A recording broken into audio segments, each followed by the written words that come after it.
Over the weekend, Trump announced that he'd be slapping sweeping tariffs on Mexico, Canada, and China. While only the Chinese tariffs have gone ahead as scheduled this morning, with both the Mexican and Canada tariffs now delayed a month while negotiations take place, this all suggests that Trump's second term is going to be more tariff and trade war heavy than his first. So in this video, we're going to have a look at Trump's tariffs, their impact, and who might win the coming trade war.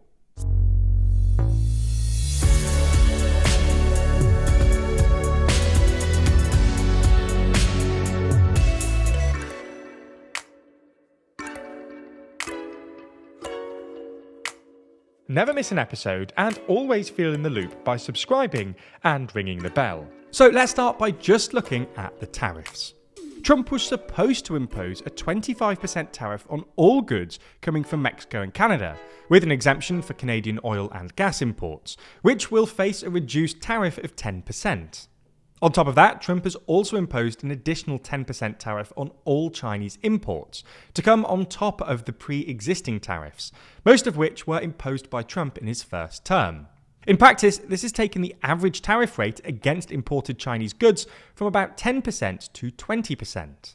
Trump has also closed the de minimis exemption, which exempted packages worth less than $800 and was commonly used by super cheap Chinese retailers like Shein and Temu.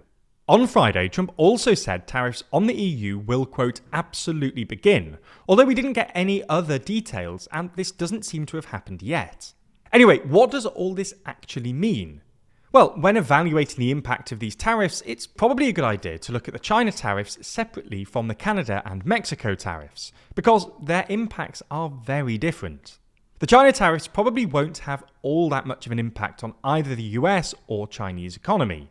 Bilateral US-China trade was already on the decline, thanks to the previous set of tariffs. China is far less dependent on exports to the US than Mexico or Canada, and a fair bit of the impact will be offset by what's known as front-loading. Essentially because businesses were expecting a 60% universal tariff on Chinese goods, which is what Trump promised during the campaign, they rushed to import all the Chinese goods they needed before Trump came into office, which is one of the reasons China's trade surplus spiked to an all-time high of $1 trillion last year. The Economist, for instance, estimates that these tariffs will only reduce China's GDP by about 0.3%, and this decline will only materialize in 2026, thanks to front-loading. However, the Canada and Mexico tariffs, if they eventually happen, will probably have a far greater impact on all three North American economies, because of the US-Mexico-Canada Agreement, or USMCA, the successor to the North American Free Trade Agreement, or NAFTA, negotiated by Trump in his first term. Thanks to NAFTA and the USMCA, tariffs between the three countries have been basically zero since 1994, and businesses assumed it would stay that way, well, forever. This is why certain industries, like car makers, created supply chains spanning all three economies, with components crossing each border multiple times.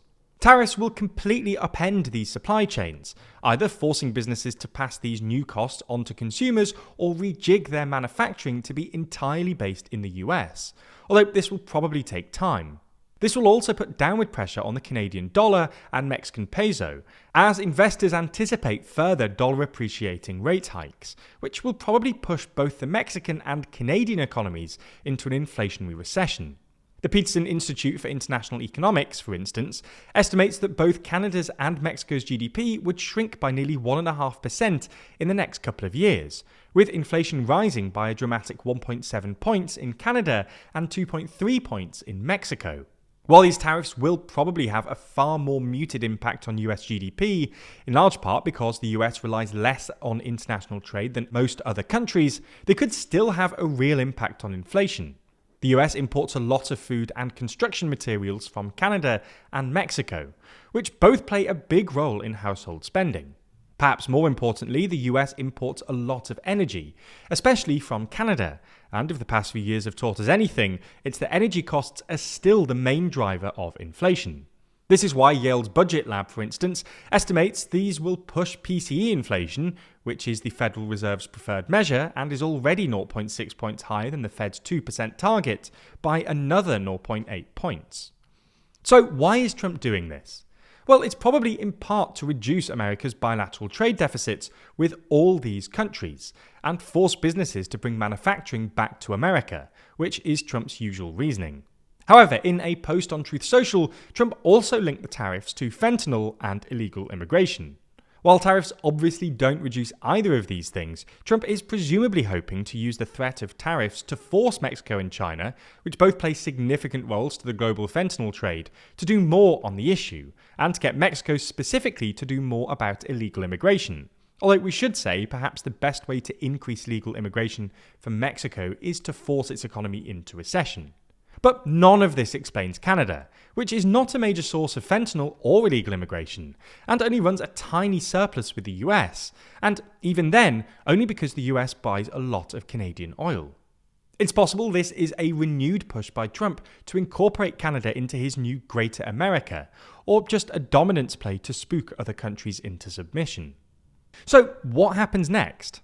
Well, it's possible these tariffs will be struck down in court, given that Trump used the International Emergency Economic Powers Act to apply them, and it's not clear there's actually an economic emergency in the US at the moment that would warrant its usage.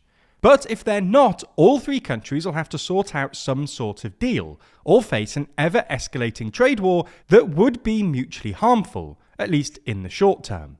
So, who will win this trade war? In other words, will Canada, Mexico and China give Trump what he wants, whatever it is? Well, you might assume Trump will, given any trade war would do more economic damage to Mexico and Canada than the US, and the US economy is doing better than the Mexican and Canadian economies in the first place. But there are two reasons to be sceptical that Trump will get absolutely everything he wants here, that Mexico will actually try to stop the cartels, for instance.